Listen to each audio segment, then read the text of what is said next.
Hello everybody, welcome to the Roma ma'am classes, right? Okay, अच्छा एक चीज और, इसके पहले जब मैंने मेरी वीडियो अपलोड करी थी जिसपे मैंने स्टार्ट किया था पार्ट्स ऑफ स्पीच, उसमें कुछ टेक्निकल प्रॉब्लम की वजह से, जो कि फर्स्ट एंड लास्ट था, बट ऑफ कोर्स उसमें आपको वीडियो का rest of half of the part वो क्लियर नहीं था, जो कि मुझे आपके कमेंट से पता चला, and thank you so much. तो मैं भी क्या करने वाली हूँ, we are going to have a twist थोड़ा सा and recap also, so that you come to know कि पहली वाली क्लास में क्या हुआ, यानी आपके लिए मिस आउट होने जैसा कुछ नहीं है। और एक चीज मैं आपको और क्लियर कर दूं, जब भी आप वीडियो देखते हैं लास्ट तक देखा करिए, in the case if you really want to improve your English. Otherwise YouTube पे चैनल्स की कमी नहीं है और बाहर कोचिंग में और मार्केट में टीचर्स की कमी नहीं है, but if you really want to improve, this is the high time, you have me with you and you can do it, exactly, trust me. अच्छा, let's start with it. Today I'm going to tell you a brief thing about parts of speech. Parts of speech के बारे में एक briefing दूंगी मैं आपको, जिसमें धीरे धीरे करके we are going to study each and every part in detail. सारे पार्ट को हम डिटेल में पढ़ेंगे, ओके? इसके बाद मेरे लेफ्ट हैंड साइड पे है फॉर्मल वे ऑफ परमिशन क्या होता है, जो मैंने पिछली क्लास में भी किया था, जिसको थोड़ा सा और एलाबोरेट में करके बताऊंगी आपको। और इनफॉर्मल वे क्या होता है, आप में से जितने लोगों ने पहले कुछ क्लासेस मिस कर दी हैं, मैं आपको क्लियर कर दूं। फॉर्मल मतलब औपचारिकता और इनफॉर्मल मतलब अनौपचारिकता, राइट? ओके, इसके बाद हमारा होने वाला है ईडियम या phrase of the day, right? यहाँ पे I have taken one, like हर रोज मेरा ये होता है, रोज मेरे वीडियो में मैं एक ईडियम ऑफ द डे रखती हूँ, लेकिन चूंकि पिछली वाली क्लास में कुछ प्रॉब्लम था, तो इसलिए मैं पिछली वाली क्लास का भी जो ईडियम है वो यहाँ पे मैं यूज कर रही हूँ, so that you don't miss out anything, okay? And then we are going to have the two essential vocab, right? दो ऐसे शब्द जो जानने जरूरी हैं। सो दो आज की वीडियो के लिए हैं और दो पहले वाली वीडियो के हैं। And finally question of the day, one thing more, पढ़ना सिर्फ जरूरी नहीं है। जब आपसे आपकी अध्यापिका कोई सवाल करती है तो जवाब देना भी बड़ा जरूरी हो जाता है। इससे क्या होता है ना, टीचर का लेवल और जिसे कहते हैं एनर्जी थिंग, वो हमेशा बरकरार रहती है। और यकीन मानो, अगर मैं खुश तो हुई तो क्लासेस दम ही खत्म हो जाएगा। Now let's see, noun basically क्या होता है, जैसे मैंने आपको बोला कि एक नॉर्मल टर्म में टर्मोलॉजी जो होती है वो ये होती है, noun is the name of an animal, place, person या thing. Now let me tell you one thing, ये चारों को ऐसे ब्ला ब्ला ब्ला ब्ला करने से बेहतर है आप सिंपल कह दें noun is the name of anything that you can see और नॉट। जो कुछ भी तुम देख सकते हो या नहीं देख सकते हो, हर उस चीज का नाम है और उसका जो नाम है उसी को हम कहते हैं नाउन। यानी जैसे मान लो व्हाइट बोर्ड नाउन हैगा, ये जो कैमरा जिससे आप मुझे देख पा रहे हो नाउन है, रोमा मैम नाउन है, आप सब उधर नाउन्स हैं, एग्जैक्टली। और अगर आप में आपके यहाँ पेट्स हैं, अगर आपको दिखाई दे रहे हो तो वो भी नाउन है बेचारे। अगर आपने पेन रखी है अपने हाथ में तो वो भी नाउन है। यहां तक कि अगर आप मुझे देख के मुस्कुरा रहे हो या फिर अगर आप ऐसे कर रहे हो, ये हो क्या रहा है, ये भी this is also part of noun. So everything comes in the category of noun. अभी जैसे होता क्या है, नाउन का मतलब होता है जो है दुनिया में, उसका एग्जिस्टेंस है तो नाम होना जरूरी है। नाम होने के बाद प्रोनाउन आता है, जैसे मैंने आपको पहले बताया था पहले वाले मेरी क्लास में, प्रो का मतलब होता है एन एक्सपर्ट, राइट? जो होता ना boss, not exactly boss, boss तो वर्ड बहुत डोमिनेटिंग हो गया, ऐसा कुछ जैसे मान लो जिसकी उस पर डीलिंग बहुत बेहतरीन है, बहुत अच्छे से आता है, जैसे मान लो, मान क्या लो, रियलिटी है, Roma ma'am is a pro in English, ठीक? सो इसको प्रोनाउन क्यों कहते हैं, क्योंकि जो नाउन होता है उसकी जगह एक यही एक्सपर्ट है जो ले सकता है, इसलिए इसका नाम हो जाता है प्रोनाउन। जैसे अभी मैंने यहाँ पे लिखा, जो सबसे बेहतरीन नाउन मुझे पता है एज एन एग्जाम्पल अभी बताने के लिए, वो मैं हमेशा मेरे स्टूडेंट्स को मालूम होता है, सबसे बेहतरीन जो नाउन आज तक मुझे पता है इस पूरी दुनिया में अगर कोई है तो वो ये है, यकीन मानो, ट्रस्ट मी। और जब तुम अपनी कॉपी में लिखना तो अपना ही नाम लिखना, राइट? अब अगर मुझे कोई रिप्लेस कर सकता है तो यकीन मानो ऐसा कोई नहीं है इन दिस एंटायर वर्ल्ड जो मुझे रिप्लेस कर सकता है, because I am unique and I am special and the same thing goes with everyone out there. You all are special and unique. There is no cloning of yours, right? तो मुझे replace मैं ही कर पाऊंगी।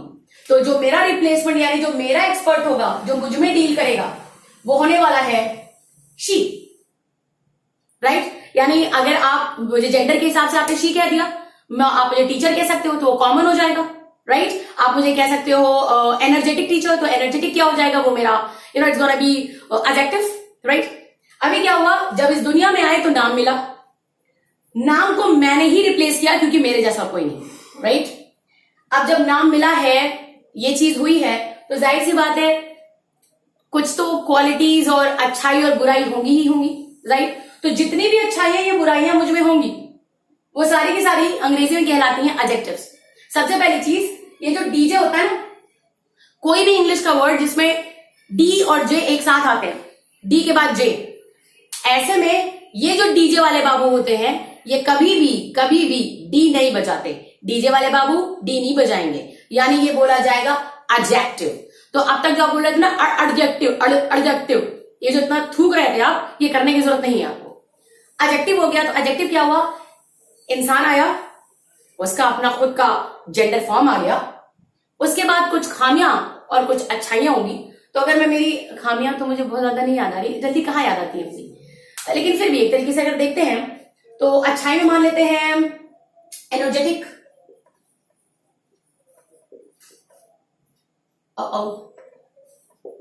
ठीक, और बुराई में मान लेते हैं, ज्यादातर लोग मुझे ये कहते हैं कि मैं थोड़ी सी स्टबन हूं।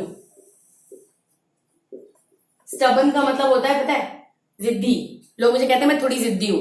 यकीन मानो मैं थोड़ी नहीं, थोड़ी ज्यादा हूं, लेकिन मैं मानती नहीं। कोई नहीं मानता अपनी गलती, मैं कहां से मान लूंगी। तो अभी मैं आई, मेरा रिप्लेसमेंट मैं खुद थी, मेरे कुछ अच्छाइयों और कुछ बुराइयों को अंग्रेजी ने एडजेक्टिव नाम दे दिया। अब जब दुनिया में आए हैं तो कुछ तो करना पड़ेगा ना, और जो कुछ भी करते हैं इसे अंग्रेजी कहता है काम, वर्ब। तो जो कुछ भी करते हैं, जैसे अभी राइट नाउ मैं क्या कर रही हूँ, टीचिंग, तो मेरा काम है टीच करने का, राइट। अभी मैं करती क्या हूं ये मायने नहीं रखता, मायने ये रखता है कि मैं जो करती हूं वो कैसे करती हूं, राइट। अगर मान लीजिए मैं खाना बना रही हूं, तो मायने ये नहीं रखता कि मैं खाना बना रही हूं, मायने ये रखता है कि मैं बना कैसे रही हूं। क्योंकि देखो, मैं ये एग्जांपल हमेशा ही देती हूँ स्टूडेंट्स को कि टपरियां तो बहुत हैं चाय की, लेकिन हर टपरी की चाय में वो बात नहीं होती कि हम कहते हैं भाई एक और। सो ये होता है काम, और ये होता है काम के बारे में कोई भी इंफॉर्मेशन। तो जैसे मान लो मैं टीच कर रही हूं, तो अगर टीच के बारे में कोई इंफॉर्मेशन दी हूं तो जैसे मैं कह दूं इन द क्लास, तो कहां मैं पढ़ा रही हूं, मैं क्लास में पढ़ा रही हूं। या फिर मैं कह दूं मैं कैसे पढ़ा रही हूं, आई एम टीचिंग गुड, जो कुछ दिनों के बाद अपने आप बेस्ट लगने लग जाएगा, टचवुड। तो ये हो गया। अभी क्या है, फिर से आते हैं, नाम मिला, रिप्लेसमेंट जेंडर ने करी, कुछ अच्छाइयों कुछ बुराइयों के साथ मैं आगे बढ़ती चली गई। फिर मैंने कुछ काम करने शुरू किए, काम का तरीका और सलीका स्टार्टिंग में आया। अब इस काम के बलबूते मेरी पोजीशन डिसाइड होती है कि मैं कहां हूं। I am on the top of the world, यानी ऑन, या आई एम अंडर ट्रॉडन, कहीं दिखाई नहीं दे रहे। तो दूसरा वाला एग्जाम्पल मुझ पर नहीं जाता। तो जैसे कि मैं बोला I am on the top of the world, on the top of the world. So now it is on भी आ गया और टॉप भी आ गया, दो प्रेपोजिशंस हमारे पास पहुंच चुके हैं। फिर फाइनली जब आपकी पोजीशन सेट हो जाती है सोसाइटी में, तो अब मायने रखता है कि आपका जुड़ाव किन से होता है। क्योंकि यकीन मानिए आपकी पोजीशन ये डिसाइड करती है कि आप कैसे लोगों के साथ जुड़े हुए हैं। अब इसको इंग्लिश कहता है कंजंक्शन, कुछ लोग इसको ऐसे बोलते हैं conjunction, it's basically called as conjunction. Conjunction का मतलब होता है फेविकॉल, लेकिन ये भी दो चीजों को जोड़ने का काम करता है। तो जैसे मैं कह रही हूं कि मैं और तुम, तो अंग्रेजी बोलेगा यू एंड आई, राइट। जैसे बोलते हैं ना you and I and this beautiful world, you and I. तो अब इसमें क्या हो रहा है, यू प्रोनाउन में चला गया, आई क्योंकि किसी का रिप्लेसमेंट हो गया प्रोनाउन में चला गया। अब इन दोनों को जोड़ कौन रहा है, एंड। तो अंग्रेजी भाषा इसको कहती है भाई ये कंजंक्शन है, ठीक। अभी जैसे ही आपसे लोगों का जुड़ाव होता है तो कई लोगों की आह निकलती है और कईयों की वाह निकलती है। तो ये जो आह और वाह है इसको इंग्लिश कहता है इंटरजेक्शन। इंटरजेक्शन के मायने ये होते हैं कि जो अचानक से जो आपकी फीलिंग्स के थ्रू जो आवाजें निकलती हैं मुंह से, ऑफ कोर्स, उसे इंटरजेक्शन कहते हैं। जैसे अभी मान लीजिए आमिर खान का है ना उत्तरी, तो वो क्या है, इंटरजेक्शन है। या फिर हम लोग फ्रेंड में कहते हैं ना अबे ओए, ये क्या है, गंदी भाषा है, हम सब जानते हैं, मगर व्हाटएवर, इंटरजेक्शन है, राइट। नेक्स्ट टाइम अगर आपसे कोई बोलता है कि ये ठीक लैंग्वेज नहीं है, तो आपको बोलना गलती मेरी नहीं है, ये इंटरजेक्शन है, चाहो तो चेक करो। जिसको हम लोगों ने स्कूल में पढ़ा है ब्रावो, हुर्रे। सिर्फ ये कुछ लिमिटेड नहीं है, ये बथेरे हैं, यानी कि ढेर सारे, टू मच। ये हो गया हमारा इंटरजेक्शन, जिसमें मैं कोई एक लिख दे रही हूं जो मेरा फेवरेट है, ओ, या फिर मैं सबसे ज्यादा ये बोलती हूँ OMB। अब आप सोच रहे होंगे OMB क्या होता है, OMG होता है, ओ माई गॉश, लेकिन मैं बोलती हूँ ओ मेरे भगवान। तो उसमें बी के लिए भगवान आ गया, राइट। तो ये मेरा खुद का पेटेंट है, इसे कॉपी कर लो। अब फाइनली आता है, पहले क्या होता था ना, पार्ट्स ऑफ स्पीच में सिर्फ 8 होते थे, लेकिन अभी करंट इंग्लिश में पार्ट्स ऑफ स्पीच में 9 होने लगे, यानी 9th वाला हमारा आर्टिकल्स का है, राइट। अभी आर्टिकल्स में 2 ही होते हैं, एक फैमिली होती है अ और एन, और एक फैमिली होती है द। अ और एन होता है वो अनिश्चित चीजों के लिए होता है, एक लड़का, एक लड़की, एक शहर, पता ही नहीं है कौन सा। लेकिन द जो होता है वो क्लियर करके बताता है। जैसे मैंने एक पिक्चर देखी, मैंने आमिर खान की नई पिक्चर देखी, तो मैं नाम बताऊं भी ना बताऊं तो भी उसके आगे द लग जाता है। इसलिए मेरे क्लास का नाम मैंने रखा है द रोमा मैम क्लासेस, क्योंकि मैं अ या एन में नहीं जाना चाहती, I want to become the definite. So अब जरा फिर से एक बार देखते हैं, ताकि मैं आज की क्लास को वाइंड अप कर सकूं।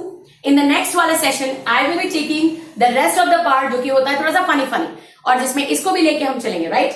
लेट मी सी अगेन, हम दुनिया में आते हैं, ऐसे याद रखना, हमारा सब्स्टिट्यूशन हम खुद होते हैं जेंडर वाइज। इसके बाद जो कुछ भी हमारे में अच्छा है या बुरा है वो एडजेक्टिव है। जब आए हैं दुनिया में तो कुछ करेंगे ही करेंगे, तो जो कुछ भी करेंगे वो काम है, काम को किया कैसे वो कहलाता है एडवर्ब, और यही काम तुम्हारी सोसाइटी में पोजीशन तय करता है। इसको अंग्रेजी कहता है प्रेपोजिशन, और इसी पोजीशन के चलते तुम कईयों से मिलते हो। इसको अंग्रेजी कहता है कंजंक्शन, और इस मेल जोल से जो आगे बढ़ता है, जो कई लोगों की आह और वाह में तब्दील होता है, वो कहलाता है इंटरजेक्शन। और फाइनली शुरुआत तो तुम्हारी, यानी पैदा तो तुम एक बच्चे, लड़का या लड़की के तौर पे होते हो, लेकिन धीरे धीरे करके तुम अपनी जर्नी पूरी करते हो द बन के, राइट। जिसकी कोशिश मैं भी कर रही हूं तुम लोग के साथ। I hope you enjoyed your class. Comments में देते रहना, कोई भी सवाल है मुझे बताते रहना। आई सी यू सून।